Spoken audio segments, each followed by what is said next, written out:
जमलेल्या माझ्या तमाम महाराष्ट्रप्रेमी बांधवांनो, भगिनींनो आणि मातांनो, मी आजपासून माझ्या भाषणाची सुरुवात वेगळी करायला सुरुवात केलेली आहे. पटते की नाही तुम्हाला? कारण पारंपरिक जी आपली पद्धत आहे, जी मी दसऱ्याला केली होती, जमलेल्या माझ्या तमाम हिंदू बांधवांनो, भगिनींनो आणि मातांनो, लोकसभेच्या वेळेला देश वाचवायचा होता, आता आपल्याला महाराष्ट्र वाचवायचा आहे. अनेक जण धुमाकूळ घालतायत, पण आपला महाराष्ट्र हा काही लेच्या पेचांचा महाराष्ट्र नाहीये. आणि आपला महाराष्ट्र कोणीही पैसे फेकून विकत घेऊ शकत नाही, अजिबात नाही, किती पैसेवाला असू दे. पण महाराष्ट्राच्या मातीमध्ये जो स्वाभिमान, जिद्द आणि एक लढाऊ बाणा आहे, तो कोणी कितीही पैसेवाला उतरला तरी विकला जाऊ शकत नाही, विकत घेऊ शकत नाही. मी आलो तेव्हा भास्करराव रंगात आले होते, रांगत नाही रंगात होते. आणि भास्करराव म्हटल्यानंतर तलवारबाजी आलीच. अनेक मुद्दे त्यांनी मांडले, तरी मला असं वाटतं भास्करराव मध्येच मी घुसलो म्हणून तुमचं भाषण तुम्हाला आवडतं घ्यावं लागलं. पण तरी देखील तुम्ही जे बोललाय तशा सभा घ्या आणि एकदा काय तो यांचा चुपडा साफ करून टाका. लोकसभेच्या वेळेला मी याच मैदानात आलो होतो आपल्याला भेटायला. एका गोष्टीचं म्हणजे मला अर्ध समाधान आहे आणि अर्ध थोडंसं वाईट पण वाटतं. नाही, बरंच वाईट वाटतंय. या भागाने आपल्याला चांगलं म्हणजे तुम्ही सगळ्यांनी चांगले आशीर्वाद दिले, खाली जरा डचपणलो. आता असं होता कामा नये. तिकडे सुद्धा मी जाणारच आहे, सिंधुदुर्गात पण जाणारच आहे, तिन्ही मतदारसंघात जाणार आहे. विशेष म्हणजे आपल्यावरती जे आरोप करतायत घराणेशाहीचे, त्यांना मला आता विचारायचंय की इकडे दोन भाऊ खातायत, तिकडे दोन भाऊ आणि एक वडील बसलेत खायला कोकण. म्हणजे कोकणामध्ये दुसरं कोणी जगायचंच नाही. इकडे वरच्या बाजूला आले का हे बसलेत आणि खाली गेलेत का ते बसलेत. मग सर्वसामान्य कोकणी बांधवाने आणि माता भगिनींनी जायचं कुठे, करायचं काय? आमच्यावरती अगदी ठाकरे म्हणून घराणेशाहीचा आरोप तुम्ही केलात, मला मान्य आहेच. कारण मी ती परंपरा घेऊन पुढे चाललेलो आहे आणि ती परंपरा मी घेऊन पुढे चाललोय म्हणून आज माझ्याकडे काही नसताना हे सगळे आशीर्वाद देणारे माझी स्वतःची हक्काची माणसं माझ्यासोबत आहेत. परत एक वळण आलेले असं म्हणा पाहिजे तर. दुपारी मी कोल्हापूरला गेलो होतो, राधानगरीला. प्रचंड उत्साह, प्रचंड गर्दी. अगदी शेवटी लोक एवढी काय म्हणायचं तुम्हाला गच्च झाली की म्हटलं येऊ दे त्यांना, इकडे डी मध्ये येऊ द्या. अगदी स्टेजला खेटून लोक बसली. प्रचंड उत्साह. सगळीकडे एक आता मशाल पेटलेली आहे, धगधगायला लागलेली आहे. ज्या क्षणाची आपण वाट बघत होतो की कधी एकदा निवडणूक येते, तो क्षण आता आलेला आहे 20 तारखेला. आणि कोकण वरपासून खालपर्यंत अगदी थेट मुंबईपासून संपूर्ण किनारपट्टा, मला मशाल धगधगलेली पाहिजे. हे खोकेबाजीचं राजकारण आपल्याला आत्ताच जाळून भस्म करावं लागेल. जे वळण मी तुम्हाला सांगत होतो ते वळण केवळ उद्धव ठाकरेच्या अस्तित्वाचा विषय नाहीये, शिवसेनेच्या तर नाहीच आहे, पण आपल्या कोकणाच्या आणि महाराष्ट्राच्या अस्तित्वाचा प्रश्न निर्माण झालेला आहे. कोकण कोणाचं? गुंडांचं की माझ्या कोकणवासियांचं? हे तुम्ही ठरवायचंय. मी बोलून जातोय, पण ठरवणारे तुम्ही आहात. तुम्हाला कोकण आणि तुमचं भवितव्य, तुमचं भविष्य हे शिवशाही मानणाऱ्या शिवसैनिकाच्या, महाविकास आघाडीच्या कार्यकर्त्याच्या हातात द्यायचंय की गुंडांच्या हातात द्यायचंय, की जो पैशाचा माज दाखवून कोणी असेल तर मी विकत घेऊ शकतो, या एका गुरमीत चालणारी लोक आहेत, त्यांच्या हातामध्ये तुम्ही तुमची मुलं बाळं आणि तुमचं आयुष्य त्यांना तुम्ही देणार आहात का? देणार असाल तर तुमचा प्रश्न आहे.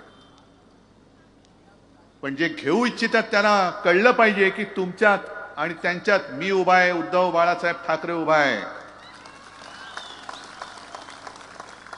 सगळेजण येत आहेत. बाळमानेजी, तुम्ही ज्या सोनेरी क्षणांच्या आठवणी सांगितल्या, मी सुद्धा त्याला साक्ष आहे. पण एक प्रश्न मला पडतो की ते क्षण जे होते सुवर्ण अक्षरात लिहावे असे क्षण होते, काही नव्हतं आपल्याकडे. म्हणजे नगरसेवक निवडून आला तर आपल्याला केवढं अप्रूप वाटायचं की आपले नगरसेवक निवडून आले. आमदार खासदार तर खूप लांबची गोष्ट होती. पहिले आपले आमदार निवडून आले वामनराव महाडिक, केवढं आम्हाला, मी लहान होतो, केवढं अप्रूप वाटलेलं, अरे वामनराव महाडिक आमदार झाले.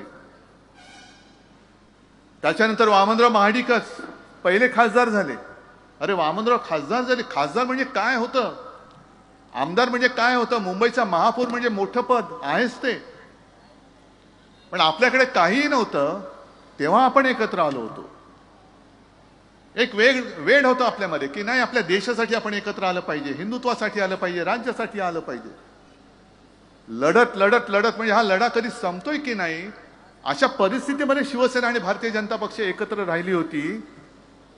मग अशी भारतीय जनता पक्षाला काय अवदसा सुचली की ते जे काय होतं उद्दिष्ट गाठल्यानंतर तुम्ही संकट काळात तुमच्या सोबत राहिलेल्या शिवसेनेला बाजूला सारून टाकले. झाले, तुमचे आमदार झाले, खासदार झाले, मंत्री झाले, पंतप्रधान झाले. 2014 साली मानेजी, मला आठवत आहे का आपल्याला लढावं लागलं होतं. का हे जे आजचं पाप आहे ना, मी राधानगरीमध्ये जे सांगितलं तेच तुम्हाला सांगतोय. हे पाप माझ्या हातनं घडलेलं, हा गद्दार मी तुम्हाला दिला होता आणि केवळ तुम्ही माझ्यावरती भरोसा ठेवून त्याला निवडून दिला होता. तेव्हा शेवटच्या क्षणी अगदी 2 दिवस राहिले होते अर्ज भरायचे, मला एकनाथ खडसेंचा फोन आला. एक खडसेंनी सुद्धा सांगितले की उद्धवजी आता आपलं जमणं शक्य नाही. म्हटलं काय असं न जमण्यासारखं काय, सगळे गुण तर जुळतायत. गुण जुळले तरी आता 36चा आकडा का करताय तुम्ही. 36 गुण जुळले तरी देखील 36चा आकडा कशाला, आपण होते ना 2 दिवस आहेत, जुळून टाकू सगळं. नाही म्हणे आता आम्हाला वरनं निरोप आलाय, आता युती वगैरे काय करू नका. पण नाईलाज झाला माझा. अचानक उमेदवार आणायचे तरी कुठून, जे आपलं म्हणून आपण तयारी केली होती. नाही, रत्नागिरी म्हणजे बाळमाने म्हणजे भाजपला सोडली, हे म्हणजे यांना सोडलं, अचानक आणायचं कुठून. मग हे आलं भूत. लढलो आपण, झाला तुमचा दुर्दैवाने पराभव. पण त्याच्यानंतर 2019 साली तुम्ही सुद्धा एक दिलदारपणा दाखवला. युती झाल्यानंतर तुम्ही खळखळ नाही केलीत, बंडखोरी वगैरे केली नाहीत. तुम्ही परत या भूताला अगदी माने म्हटल्यानंतर मानेवरती घेतलं. आता हे भूत मानेवरनं उतरायला पाहिजे, हे उतरून टाकायचं. गेले 2.5 वर्ष, बरं 14 साली जेव्हा आपण घेतलं होतं तेव्हा मला सांगितलं की उद्धवजी मी निवडून येतो, पण मला मंत्री बनवाल ना. तेव्हा सत्ता आणायचीच होती. मी म्हटलं बनवतो मंत्री. 14ला नाही बनवू शकलो, पण आमची ख्याती अशी की आहे की शब्दाला पक्का, एकदा शब्द दिला की दिला, मग परत मागे घ्यायचा नाही. 19 साली सत्ता आली, आमचा शब्द आम्हालाच आठवला आणि बनवला याला मंत्री. त्या मंत्रिमंडळाच्या कालखंडामध्ये आणि आता गेल्या 2.5 वर्ष उद्योग मंत्री म्हणून तुम्ही जे काय काम केले असेल, तर घरचे उद्योग सोडा, बाहेरचे उद्योग किती केले ते सांगा पहिले. बाहेरचे उद्योग अनेक आणि इकडे ठणठणाट. काय रत्नागिरीकरांना मी विचारतोय, एक तरी उद्योग या उद्योग मंत्र्यांनी आणला रत्नागिरीत. महाराष्ट्राचं तर बातच सोडा, स्वतःच्या मतदारसंघाला जो एक उद्योग आणू शकत नाही, उद्योग देऊ शकत नाही, असे निरुद्योगी मंत्री हे परत बेशरमपणाने मत मागायला येत आहेत आणि आपण मत देणार आहात त्यांना. इकडे हे, तिकडे राजन साळवीचे विरुद्ध यांचे भाऊ, काय मोठमोठी त्यांनी लोकसभेच्या वेळेला पैशाची मस्ती दाखवली होती. जणू काय हे म्हणजे महाराष्ट्रामध्ये असं व्यक्तिमत्व झालंच नाही, असे सगळे होर्डिंग मुंबईत पण लावलेले. पण त्यांना कळत नाही की हा जो लढा आहे हा निष्ठावंताशी तुम्हाला लढायचा आहे. राजन साळवी हा शिवसेना प्रमुखांचा निष्ठावंत सैनिक आहे. हा तुमच्यासारखा लाच घेऊन, खोके घेऊन सुरतेला पळालेला नाही. त्यांच्यावरती अनेक दडपणं आणली, घरी धाडी पडल्या, पत्नीला मुलांना अटक करू म्हणाले तरी सुद्धा हटला नाही अजिबात. आणि म्हणून मी या निष्ठावंताला पुन्हा सांगितलेलं की राजन तुम्हीच तिकडे योग्य आहात, लढा, बघू कोण गद्दार येतोय, आडवा करून टाकू त्याला. म्हणजे मी लोकसभेच्या वेळेला आलो होतो तेव्हा या सगळ्या गोष्टी तुम्हाला सांगितल्या होत्या की धाड टाकल्यानंतर घरी शिवाजी महाराजांच्या पुतळ्यांची किंमत करता तुम्ही महाराजांच्या. नालायक लोकांनो, महाराज जर झाले नसते तर तुम्ही जिवंत राहिला असतात. इकडे महाराजांच्या पुतळा जो राजन साळवींच्या घरी आहे सगळ्यांच्या घरी आहे, माझ्या घरी आहे, यांच्या घरी सुद्धा आहे. आणि महाराज फक्त पुतळ्यामध्ये नाही, महाराज आमच्या हृदयामध्ये आहे. कराल किंमत तुमची, त्यांची किंमत कराल. इकडे राजांच्या घरी सापडलेल्या म्हणजे ठेवलेल्या शिवाजी महाराजांच्या पुतळ्याची किंमत केली किती, याची किंमत काय. मग मी तेच म्हणतोय, जी किंमत तुम्ही त्या पुतळ्याची करताय त्या तिकडे सिंधुदुर्गात मोदींच्या अशुभ हाताने जो पुतळा उभा केला होता, जो कोसळला, त्याची किंमत केली तर तुमची लायकी कळेल त्याच्यात किती पैसे खाल्लेत.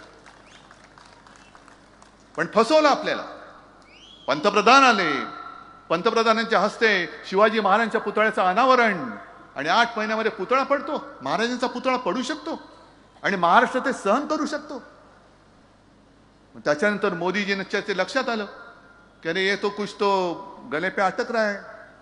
मग त्यांनी महाराष्ट्रात येऊन माफी मागितली, आणि ती माफी सुद्धा कशी, गुरमीमध्ये धमकी जशी द्यावी तशी माफी मागितली. काय महाराष्ट्र म्हणजे काय तुम्हाला वाटतो काय हो, पाय पुसणं आहे काय महाराष्ट्र तुमचं, की कधी यायचं आणि ताई पुसून जायचं. महाराष्ट्र तुमचा पाय पुसणं नाहीये, महाराष्ट्र तुम्हाला पुसून टाकल्याशिवाय राहणार नाही. हा छत्रपती शिवरायाचा महाराष्ट्र, पुसून टाकतो आम्ही तुमचं नाम निशाण. मग ते कोश्यारी होते, त्यांनी महाराजांचा अपमान केला होता. आपण मोर्चा काढला होता मुंबईत, हटाव कोश्यारी हटाव, महाराजांचा अपमान करणारा राज्यपाल नाही पाहिजे. नाही हटवला, कारण महाराजांचा अपमान झालाय. मोदींवरती जरा बोलून बघा, नाही तुमच्या घरामध्ये पोलीस आले ना तर मी काही हारायला तयार आहे. मोदींचा अपमान नाही करायचा, महाराजांचा झालं तरी चालेल. आणि म्हणून मी ठरवलेलं आहे, प्रत्येक सभेत मी सांगणार आहे, जे दसऱ्याला बोललो, की तुमच्या आशीर्वादाने आपल्या महाविकास आघाडीचं सरकार आल्यानंतर महाराष्ट्राच्या प्रत्येक जिल्ह्यात मी छत्रपती शिवाजी महाराजांचं मंदिर बांधल्याशिवाय राहणार नाही. देव आहेत ते, आमचे दैवत आहे. आणि केवळ महाराष्ट्राच्या प्रत्येक जिल्ह्यातच नाही, तर सुरतेमध्ये सुद्धा मी छत्रपती शिवाजी महाराजांचं मंदिर बांधल्याशिवाय राहणार नाही. आणि मी सुरतेमध्ये एवढ्यासाठी बोलतोय, आकसाने नाही म्हणत. हे गद्दार जिथे पहिले पळाले, जी इंग्रजांची वखार छत्रपती शिवाजी महाराजांनी स्वराज्यासाठी लुटली होती, धडा शिकवण्यासाठी त्यांना, तिथे हे पळाले. अरे स्वतः जे सुरतेमध्ये पळाले ते सुरत महाराष्ट्र लुटते, ती लुटते थांबू शकते. आणि म्हणून मी सुरतेमध्ये महाराजांचं मंदिर एवढ्यासाठी उभारणार की पुन्हा कोणी गद्दार इथून सुरतेला जाता कामा नये. कारण इथे सुद्धा महाराज आहेत आणि तिकडे सुद्धा महाराज आहेत, दोन्हीकडे महाराज आहेत. जिथे जाल तिकडे महाराज आहेत. टकमक टोकावरनं तुमचा कडेलोट करण्याची आज्ञा दिल्याशिवाय ते राहणार नाहीत. पण तुम्ही आज सुद्धा मध्ये कुठेतरी त्यांची सभा झाली, तेच बोलतायत, हे घरी बसून राहिले. अरे मी घरी बसून सगळ्यांची घरं सांभाळली आणि म्हणून महाराष्ट्रातली जनता मला कुटुंब प्रमुख मानते. पण घरं फोडणारी अवलाद तुमची. माझी आपली शिवसेना फोडली, सगळ्यांची घरं, शरद पवारांचं घर फोडलं, घर फोडे तुम्ही. घरं फोडताय आणि राज्य करताय आणि आम्हाला तुम्ही सांगताय यांनी काय केलं नाही. जर मी काय केलं नसतं तर ही जनता आजपर्यंत माझ्यावरती प्रेम करत आले, तिचं प्रेम कधीच आटलं असतं. आणि म्हणून मी तुम्हाला विचारतोय की मी असं काय कोणता गुन्हा केला होता 2.5 वर्षामध्ये मी मुख्यमंत्री असताना. एक तर जागतिक महामारी आल्यानंतर तुमच्या सगळ्यांच्या साथीने आणि सोबतीने महाराष्ट्र तरुणाचा बंदोबस्त करण्यात संपूर्ण देशात नंबर 1चं राज्य होतं. संपूर्ण देशामध्ये ऑक्सिजनचा तुटवडा पडून दिला नाही, ना कधी रुग्णशय्यांचा पडू दिला. कसला पडू दिला नाही, कारण तुम्ही जे मी सांगत गेलो आणि तुम्ही ऐकत गेलात, म्हणून आपण ते वाचू शकलो. मग यांनी काय केलं होतं, तुम्ही कुठे होतात, हे कुठे होते. संपूर्ण देशभरामध्ये हाहाकार माजला होता. कुठे सार्वजनिक चिता पेटल्या होत्या, कुठे गंगेमध्ये प्रेतं वाहत होती. पण अशी एकही मृतदेहाची विटंबना आपल्या महाराष्ट्रामध्ये आपण होऊ दिली नाही. एकतर मृत्यू कमीत कमी कसे होतील ह्याची दखल आणि ह्याचा पूर्णपणे खबरदारी आपल्या सरकारने तेव्हा घेतली होती. मग आपल्या सरकारने शिवभोजन थाळी दिली होती 10 रुपयामध्ये. आजही आहे की नाही चालू मला माहिती नाही. आपलं सरकार आल्यानंतर त्याचा विस्तार मी पुन्हा वाढवणार आहे. 10 रुपयात माझ्या गोरगरिबांना पोटभर अन्न हे मिळालंच पाहिजे. आणि परत मी आल्याशिवाय म्हणजे आपलं सरकार आल्यानंतर हे आपण केल्याशिवाय राहणार नाही, हे वचन मी आज तुम्हाला देतोय. त्याच्यानंतर काही जण सांगतात अहो बघा जरा. म्हटलं काय बघायचं? नाही, महिलांना जरा ते फसवतायत, महिलांसाठी योजना देत आहेत. मग इकडे माता भगिनी बसल्यात, त्यांना विचारतो ते जे काय तुम्हाला देत आहेत 1500 रुपये, घर चालते का तुमचं? अनेक जण म्हणतात की आम्हाला 1500 मिळतात. जरूर, पण महागाई एवढी प्रचंड वाढले की 1500 रुपये आमच्या पर्यंत येईपर्यंतच ते संपून जात आहेत. मधल्या काळामध्ये मी संभाजीनगरला गेलो होतो आणि तिकडे शेतीच्या बांधावरती उतरल्यानंतर ज्या काम करणारे शेतमजूर महिला आहेत त्यांना मी विचारलं काय ताई 1500 रुपये मिळाले? होय मिळाले म्हणे. मग काय बरं चाललंय? त्याला कसलं बरं म्हणे, पोराचं ऍडमिशन थोडी होतं होय. पोराची ऍडमिशन म्हणजे तिला 1500 रुपये ठीक आहेत, पण मुलाचं मी शिकू कशाला? मी कष्ट का करते? आई वडील जे कष्ट करतात ते मुलं मोठी होण्यासाठी करतात. मुलगा माझा शिकला पाहिजे. ते घोषणा ठीक आहे, मुलगी शिकली, प्रगती झाली, 1500 देऊन घरी बसवली, ही त्याच्या शिक्षणाची किंमत. मग स्वतःच्या पायावर उभं कधी राहणार? कोण करणार उभं? आणि म्हणून मी ठरवलेलं आहे आपलं सरकार आल्यानंतर जसं मुलींना उच्च तंत्रज्ञानापर्यंत शिक्षण हे मोफत दिलं जातं, तसं महाराष्ट्रामध्ये जन्मलेल्या प्रत्येक मुलाला सुद्धा आपलं सरकार मोफत शिक्षण दिल्याशिवाय राहणार नाही. मोफत शिक्षण. तुमच्या पायावर तुम्ही उभे राहा. स्वतःची मुलं कष्टाने कमवून तो जो घास तो 1 रुपया जरी असला ना तर त्याची किंमत तुमच्या 1500 नाही 15,000 कोटीपेक्षा जास्त त्या आईला असते. हे तुम्हाला कळणार नाही, कारण तुम्ही सगळे घाऊक व्यापारी सगळे झाले, सगळे विकत घ्यायला निघालात तुम्ही. आणि म्हणून मी दुसरी जी योजना सांगतोय, जसं मनोहर जोशी, रवींद्र मानेजी तुम्ही मंत्री होतात त्या सरकारच्या काळात आपण जीवनावश्यक 5 जीवनावश्यक वस्तूंचे भाव हे स्थिर ठेवले होते. मग त्याच्यामध्ये डाळ आली, तेल आलं, साखर आली, तांदूळ आला, गहू आला. शेतकऱ्याचं 1 रुपयानी सुद्धा नुकसान होऊ न देता आपलं सरकार आल्यानंतर या 5 जीवनावश्यक वस्तूंचे भाव 5 वर्षासाठी आम्ही स्थिर ठेवून दाखवल्याशिवाय राहणार नाही. हे असं काहीतरी द्या. फुकटचं काही नकोय, हक्काचं मागतोय आपण. हक्काचं मागतोय. हक्क पाहिजे. महिलांची सुरक्षा वाऱ्यावरती आहे. आणि दुपारच्या सभेत मी बोललो, बदलापूरमध्ये जी एक दुर्घटना घडली, म्हणजे अत्याचार झाला एका शाळकरी मुलीवर. जा हे 3 भाऊ जे आहेत ना, एक देवा भाऊ, दुसरा दाढी भाऊ आणि तिसरा जॅकेट भाऊ, तर तिन्ही भावांना मी सांगतोय तुमच्यामध्ये जर का धमक असेल तर तिघांनी एकत्र मिळून त्या मुलीच्या आईला जाऊन 1500 रुपये देण्याची हिंमत दाखवावी. जा, जोडे खायचे असतील तर जा तिकडे. त्या माऊलीला पोलीस स्टेशनमध्ये ताटकळत ठेवले तुम्ही. तिची तक्रारीची दखल कधी घ्यायची? 10-10 तास बसले, 15-15 तास बसू दे ना, काय मेली तर मेली, पण तिच्या मुलीवर झालेल्या अत्याचाराची दखल घ्यायला पोलीस तयार नाहीत. आणि त्या मुलीचं जीवन उद्ध्वस्त करणाऱ्या नराधमाला तुम्ही गोळी घातली. ती गोळी मी दसऱ्याला बोललो ना, तर शिंदेला गोळी घालायला पाहिजे होती, तो भाग वेगळा.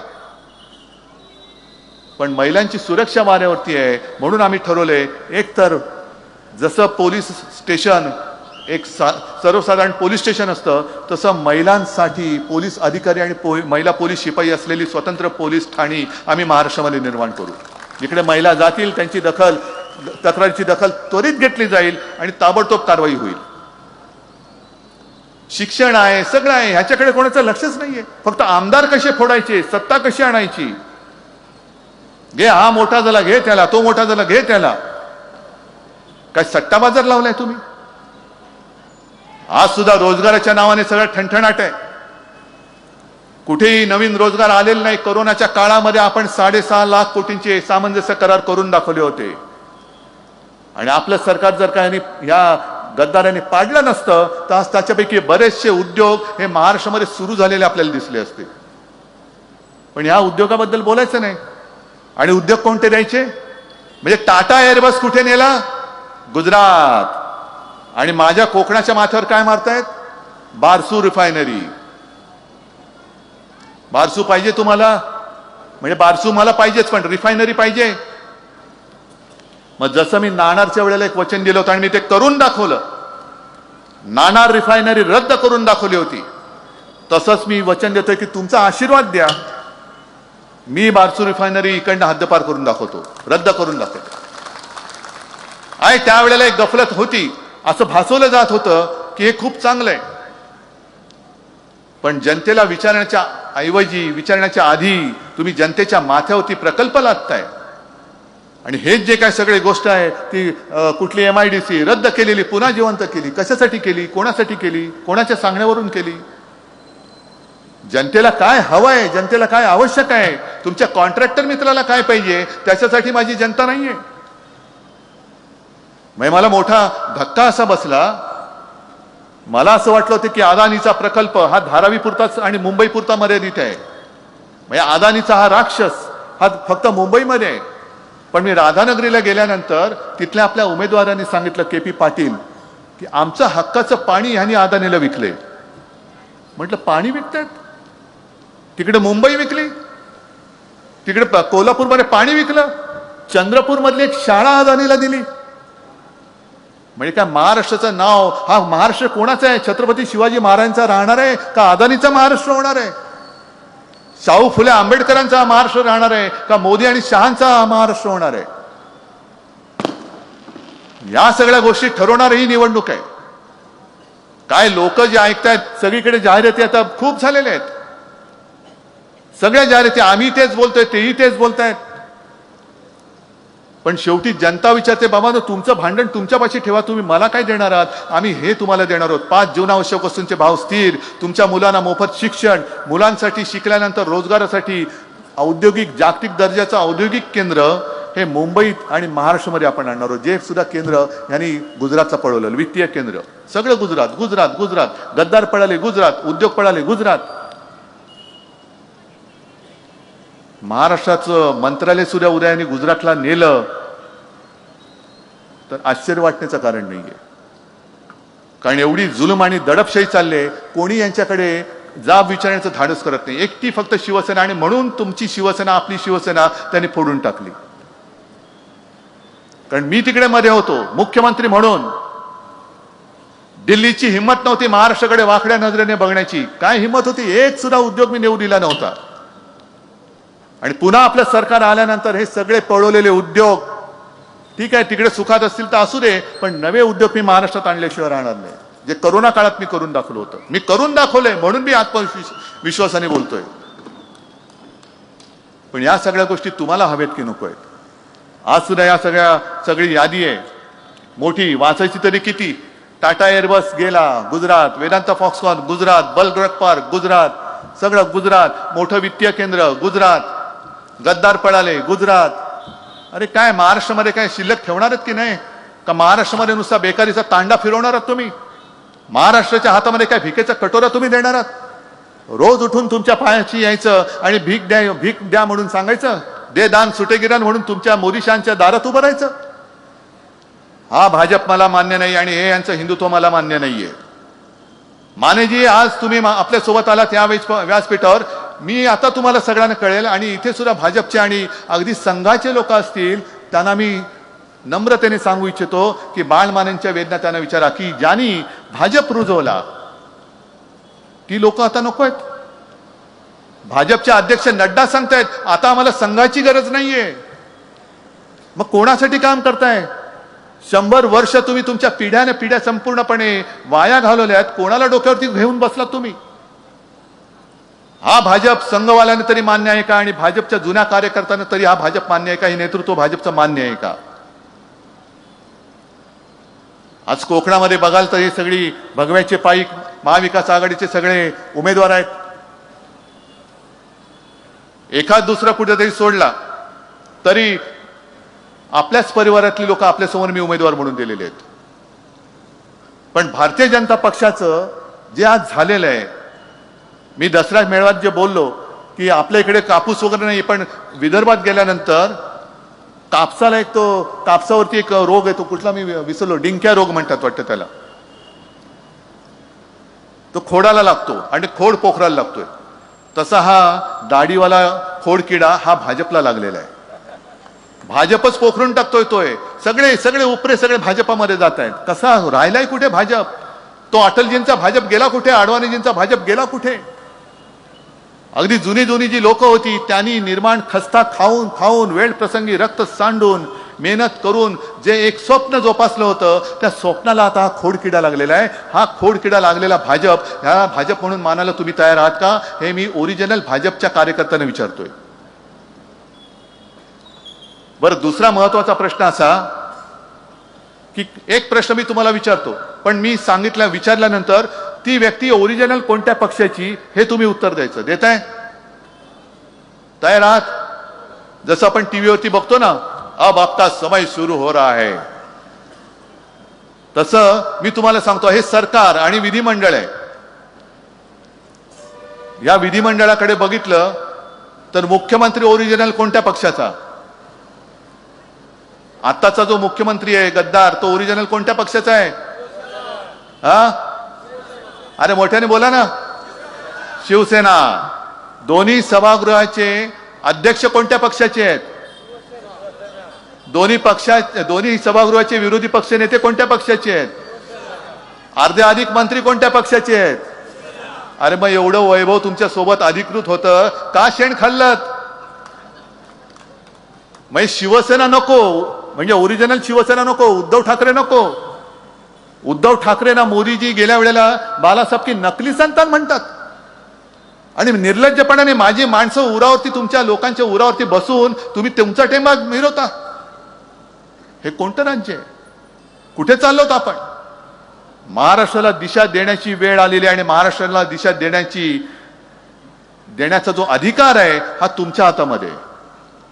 मी आता येता बातमी कोणीतरी मला सांगितले की येत्या 8 तारखेला काहीतरी आता सुनावणी लावलेली आहे सर्वोच्च न्यायालयात शिवसेनेच्या नाव आणि निशाणीबद्दल. मधल्या काळात आपण बातमी वाचली की न्यायदेवतेच्या डोळ्यावरची पट्टी काढले. आता तरी मला अपेक्षा न्यायदेवतेला दिसतंय की नाही का सुनावणी नुसती सुनावणी आहे का नुसती बतावणी आहे हे त्या 8 तारखेला कळेल. आणि मी सर्वोच्च न्यायालयाच्या त्या न्यायमूर्तींना सुद्धा, अगदी चंद्रचूड साहेबांना सुद्धा हात जोडून विनंती करतोय, अहो 2.5 वर्ष झाली आम्ही न्याय मागतो आहोत. न्याय केवळ उद्धव ठाकरेसाठी नाही तर देशातल्या लोकशाहीसाठी मागतो आहोत. अशा पद्धतीने जर का कोणी कोणाला फोडून सत्ता काबीज करायला लागलं तर लोकांचा, जनतेचा लोकशाहीवरचा आणि न्यायालयावरचा सुद्धा विश्वास उडाल्याशिवाय राहणार नाही. आणि मग एकदा का लोकशाहीवरचा विश्वास उडाला, एकदा का न्यायालयावरचा विश्वास उडाला आणि लोक जर का काही करायला लागली तर त्यांनाच पकडून तुम्ही फासावर लटकवणार? ही न्यायालयाची पद्धत आपल्या देशात चालणार नाही, ही चालू शकत नाही. म्हणून 8 तारखेला मी हात जोडून विनंती करतोय की सुनावणीची बतावणी करू नका. आम्हाला जो न्याय आहे ही आमची शिवसेना. अहो माझं नाव तुम्ही दुसऱ्याला नाही देऊ शकत. जे नाव माझ्या वडिलांनी आणि माझ्या आजोबांनी दिलं हे नाव कोणाचाही अधिकार नाही, नाव देण्याचा नाही, निशाणी देण्याचा द्या, कारण तो अधिकार तुमचा आहे, निवडणूक आयोगाचा आहे. पण ओरिजिनल नाव हे माझ्या पक्षाचं माझ्याकडे आहेच. तिथे मी निवडणूक आयोगाचा सुद्धा निकाल मान्य करणार नाही, करतच नाही. माझी शिवसेना आहे आणि माझ्याचकडे आहे ती. वाटेल ते उरफाटे निकाल तुमचे आम्ही ऐकणार नाही. एखाद्याचं नाव जर त्याच्या आईवडिलांनी ठरवलंय आणि दुसरं कोणीतरी सांगितलं की नाही ह्याचं नाव नाही, हे नाव आजपासून माझं आहे, नाही देऊ शकत तुम्ही. तसं माझ्या पक्षाचं नाव शिवसेना आहे आणि मी शिवसेनाच वापरणार. आणि न्यायमूर्तींना सुद्धा मी परत विनंती करतोय की सुनावणी नव्हे, आता निकाल द्या आणि नाहीतर सुनावणीची बतावणी सुद्धा करू नका, सरळ पुढची तारीख देऊन टाका. मग नाईलाजाने मी बोलतोय, कष्ट होत आहेत मला बोलताना, न्यायालयाचा आदर करून मी बोलतोय. आणि म्हणूनच आता न्याय मी तुमच्याकडे मागतोय. ही लढाई ही अनेक पैलूंनी होणार आहे. म्हणजे महाराष्ट्राच्या अस्तित्वाची लढाई आहे. महाराष्ट्र कोणाचा हे ठरवणारी आहे. महाराष्ट्रावरती गुंडांचं राज्य येणार आहे का आपल्या शिवरायाच्या मावळ्यांचं येणार आहे ते ठरवणार आहे. आणि माता भगिनींना सुरक्षित राहायचं की नाही हे ठरवणारी निवडणूक होणार आहे. आणि मला खात्री आहे की या सगळ्या गोष्टीचा विचार करून मतदान करण्याएवढे तुम्ही सुज्ञ आहात. कोकण हा नेहमी गुणग्राहकता कोकणचे जे कोणी लोकप्रतिनिधी आले, मग ते विधानसभेत असतील किंवा लोकसभेत असतील, कोकणी बांधव शांत राहतो, पण त्याला करायचं ते बरोबर करून दाखवतो. आणि म्हणून मला खात्री आहे की इथली ही घराणेशाही, यांची वरची आणि तिथली खालची, आणि वरती बसले ते खालच्यांचे वडील, ही घराणेशाही नव्हे, ही गुंडशाही आहे. आणि ही गुंडशाही, तिला तुम्ही चूड लावल्याशिवाय राहणार नाही. आणि तसं तुम्ही ते कराल एवढी खात्री बाळगतो आणि आपली रजा घेतो.